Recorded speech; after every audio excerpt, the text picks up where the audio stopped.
بسم اللہ الرحمن الرحیم والذین یرمون المحصنات، وہ لوگ جو یرمونا، یہ ہے رمی سے، رمی کا معنی ہوتا ہے تیر مارنا، یرمونا جو تہمت لگاتے ہیں، المحصنات پاک دامن عورتوں پر، ثم لم یاتو پھر نہیں پیش کر سکتے، باربعۃ شہداء 4 گواہ، فجلدوہم مارو ان کو 80 جلدہ 80 کوڑے، ولا تقبلوا اور نہ قبول کرو ان کے لیے شہادتن گواہی ابدا کبھی بھی، وَأُولَئِكَ هُمُ الْفَاسِقُونَ وہی لوگ ہیں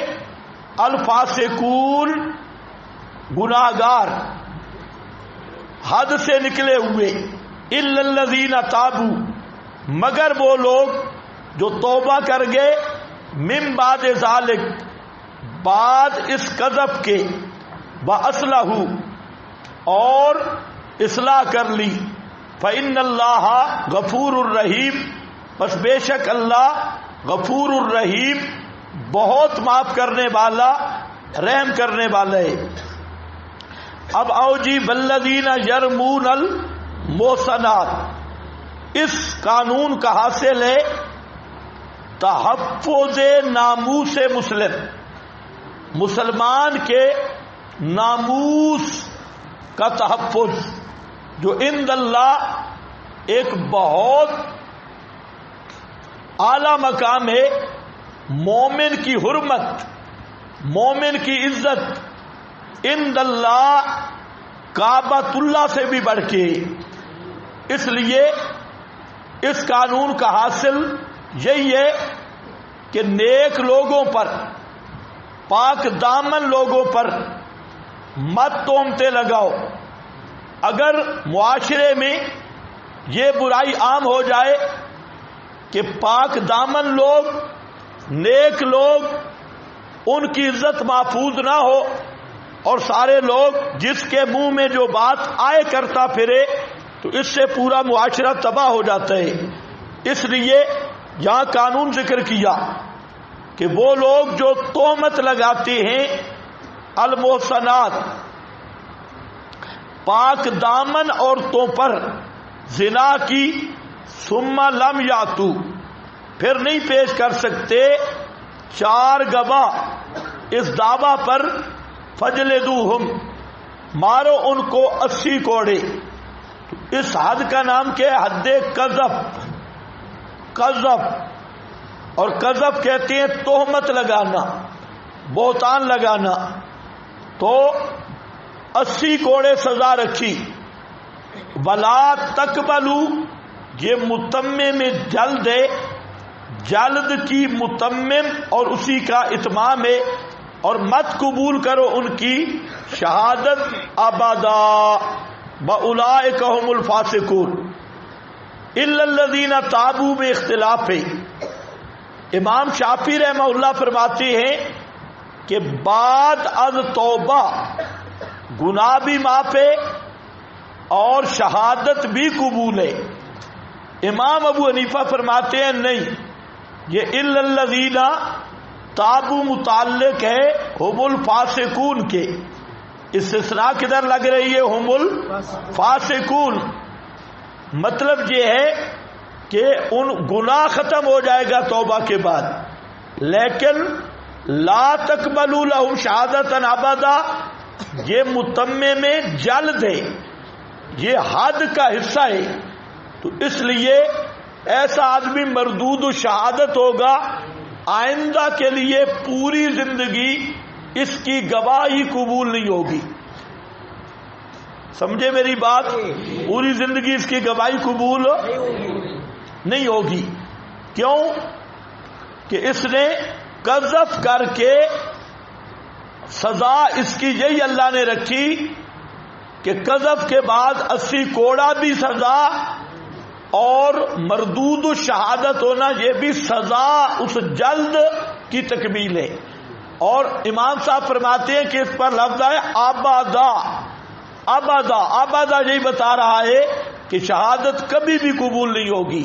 ہاں گناہ معاف ہو جائے گا توبہ کے بعد، یہ مسئلہ بھی ہو گیا.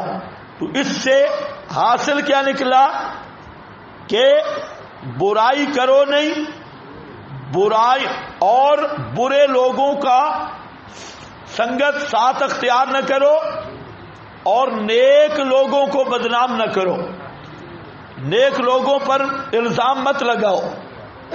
یہ اصول ذرا دیکھتے ہو. یرمون المحصنات.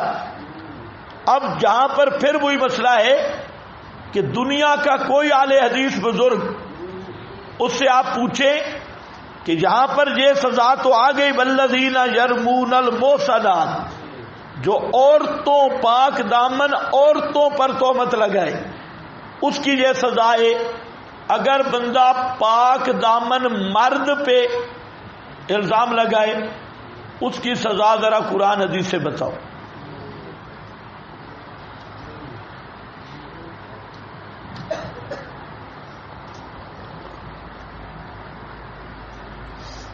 سمجھ گئے میری بات؟ فقہا نے تو علت پہ حکم لگایا ہے، اور یہی اجتہاد ہے، یہی درایت النص ہے. فقہا تو کہتے ہیں یرمون المحصنات، علت ایک ہی ہے احسان. پاک دامن مرد پہ عورت لگائے تب اپنا تہمت لگائے تب بھی سزا 80 کوڑے، پاک دامن عورت پہ تہمت لگائے تب بھی سزا 80 کوڑے، کیونکہ دونوں میں علت مشترکہ ہے اور وہ علت احسان ہے.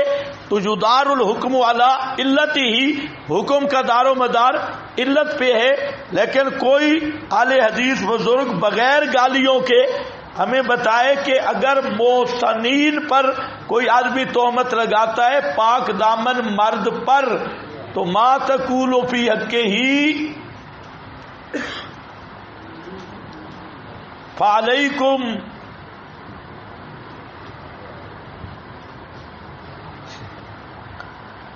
لاؤ، قرآن لاؤ یا حدیث لاؤ. لیکن نہ قرآن پیش کر سکتے ہیں نہ حدیث.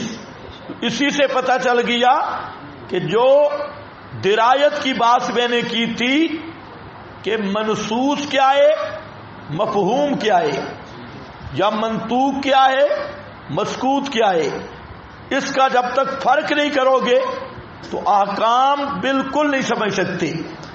والذین یرمون المحصنات ثم لم یأتوا باربعۃ شہداء، اگر 3 لایا، 2 لایا یا اکیلا ہوا، اس کا کیا حکم ہوگا؟ یا تو 4 کی بات ہے تو اس پہ حد قذف جاری ہوگی. ایک نے بات کی تب بھی حد قذف، 2 کہتے ہیں خدا کی قسم ہم نے آنکھوں سے دیکھا، ان کو بھی دونوں کو 80 کوڑے. 3 نے کہا ان کو بھی 80 کوڑے. 4 گواہ پیش کرنے ہوں گے. اور 4 گواہ بھی کیسے؟ یہ نہیں ہے کہ میں نے جاتے دیکھا تھا، آتے دیکھا تھا، رکشے میں کٹھے تھے، فلانی جگہ پہ کٹھے تھے، نہیں، بلکہ وہ دیکھے گا کہ ہم نے اس کو زنا کرتے دیکھا، اور زنا کی تعریف میں بتا چکا ہوں. اگر اس میں تھوڑا ایک نے کہا جی میں نے تو اس سے سنا ہے، تو 4 کو مار پڑے گی. اس سے نہیں، آنکھوں سے دیکھے 4 گواہ. یہ مسلمان کی عزت کا معاملہ ہے. آج کا معاشرہ دیکھو کہ سب سے زیادہ طاغوتی تعظیم کا اثر اب ملا پہ بھی ہو گیا کہ بغیر کسی ثبوت، بغیر کسی شہادت، بغیر کسی پروف کے کسی کو بدنام کرنا ہو تو کوئی اخبار کا ٹکڑا دیکھ لے گا، کوئی کدھر. اور یہ جو اخبار ہیں ہمارے، تو یہ ہیں اسی بے حیائی کو پھیلانے کے لیے. کوئی اس کی بنیاد نہیں. فلانے نے پیسے دیے، اس نے یہ لیے. بعض تو ایسے ہیں کہ وہ کان پہ قلم رکھتے ہیں صحافی، اس لیے کہ کسی نہ کسی آدمی پر کوئی تہمت نکلے اور میں اس کو پھیلاؤں تاکہ اخبار اچھا بکے. اور جن اخباروں میں بہتانات اور یہ الزامات زیادہ ہوتے ہیں تو ان کی مارکیٹ اچھی ہوتی ہے. تو آج ہمارے معاشرہ میں معاشرے کی تباہی کی وجہ یہ ہے کہ بات بات پر لوگوں کو، پاک دامنوں کو بدنام کیا جا رہا ہے، اور جو ظالم بدکار ہیں وہ اپنی بدکاری پہ فخر کر رہے ہیں اور ان کو ان پر سزا نہیں، سزا کا تصور ہی نہیں. میں نے پہلے بھی اس پہ بات کی کہ آپ کے ملک میں زنا بالجبر یہ تو جرم ہے، لیکن زنا بالرضا یہ جرم ہی کوئی نہیں ہے. اور اسی طرح مغربی ممالک میں یہ جرم ہی نہیں سمجھا جاتا. تو خیر آؤ، یہ اللہ تعالیٰ نے تہذیب محمدی کا اصول بیان کر دیا، اور کیسے بہترین اصول. خود بدکاری کرو نہیں، بدکاروں سے سنگت نہ رکھو، اور بے گناہوں کو بدنام نہ کرو. اگر کرو گے تو پھر 80 کوڑا آئے گا. فَإِنَّ اللَّهَ غَفُورٌ رَحِيمٌ، بے شک اللہ معاف کرنے والا ہے، رحم کرنے والا ہے. تو توبہ کرو گے تو اللہ معاف بھی کر دے گا، گناہ بھی بخش دے گا، اور رحمت بھی کرے گا، نیک اعمال کی توفیق بھی دے گا. وَالَّذِينَ يَرْمُونَ أَزْوَاجَهُمْ، یہ لاؤڈ سپیکر بالکل خراب ہے. وَالَّذِينَ يَرْمُونَ أَزْوَاجَهُمْ، اور وہ لوگ جو تہمت لگاتے ہیں اپنی بیویوں پر. وَلَمْ يَكُنْ لَهُمْ شُهَدَاء، اور نہیں ہوتے ان کے لیے گواہ. إِلَّا أَنفُسُهُمْ، مگر وہ خود.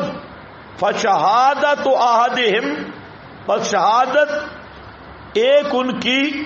4 شہادات باللہ، 4 شہادتیں اللہ کے نام کی.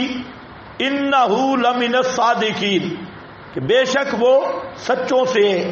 والخامسۃ، اور 5ویں شہادت کہ اللہ کی لعنت ہو اس پر. ان کان من الکاذبین، اگر وہ جھوٹوں سے ہو. اور دفع کرے اس سے العذاب، سزا. ان تشہدا، یہ کہ گواہی دے. 4 شہادات، وہ عورت گواہی دے 4 گواہیاں اللہ کے نام کی. انہ، یہ کہ اس کا خامند لمن الکاذبین، البتہ جھوٹوں سے ہے. والخامسہ، اور 5ویں کہ اللہ کا غضب ہو اس پر. ان کانا، اگر ہوا اس کا خامند من الصادقین، سچوں سے. یہ مسئلہ آ گیا جی. قانون رابع، 4تھا قانون.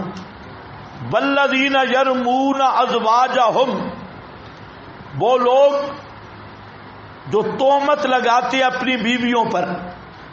اس کو کہتے ہیں مسئلۃ اللعان. فقہاء کی زبان میں مسئلۃ اللعان، اس کی پوری تفصیل تو فقہ میں ہے. یہاں پر قرآن مقدس نے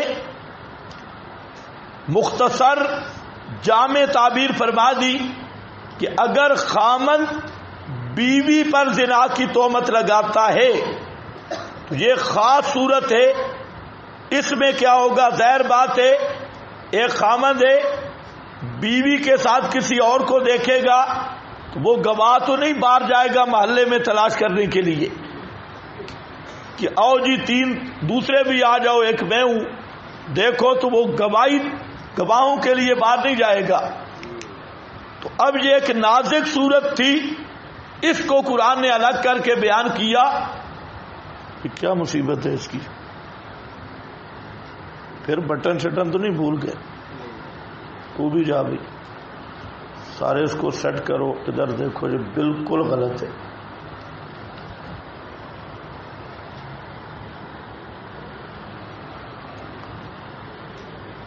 والذین یرمون ازواجہم، یا پھر دوسرا لگاؤ وہ سر والا اگر یہ سیٹ نہ ہو تو. اور وہ لوگ جو تہمت لگاتے ہیں اپنی بیویوں پر. تو اس کی صورت یہ ہوگی کہ شہادت احدہم، خامن 4 قسمیں اٹھائے گا، گواہیاں دے گا اللہ کے نام کی، اور وہ 4 قسموں میں